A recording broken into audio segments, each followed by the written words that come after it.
বাংলাদেশের আমাদের সভাপতি, এই দলের স্রষ্টা, বিএনপির স্রষ্টা, দেশ সমাজকে একটি উন্নয়নমুখী রাজনীতিতে যত ধরনের আন্দোলন সংগ্রাম আমাদের সামনে বিএনপি দিয়েছেন, আমরা প্রতিটি কর্মসূচিতে বেগম খালেদা জিয়া জিন্দাবাদ, তারুণ্যের অহংকার তারেক রহমান জিন্দাবাদ, সরকার জিন্দাবাদ, নওশাদ ভাই জিন্দাবাদ, নব সদস্য বারের জিপি জনাব বাড়ি এবং আমাদের মাঝে উপস্থিত আছেন বাংলাদেশ জাতীয় কলেজের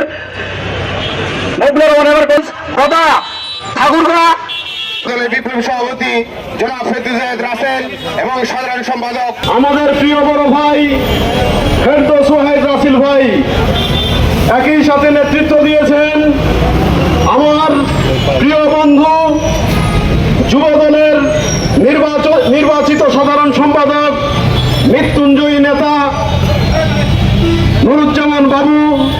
সেই সাথে আজকে এখানে উপস্থিত রয়েছেন পঞ্চগড় জেলার সংগ্রামী আহ্বায়ক জাহিরুল ইসলাম কাচ্চু চাচা।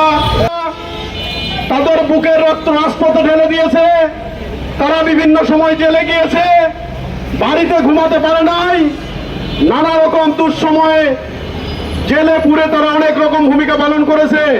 প্রিয় ভাইরা, বিশেষ করে বলতে চাই, এখন পর্যন্ত সংগ্রাম শেষ হয়ে যায়নি।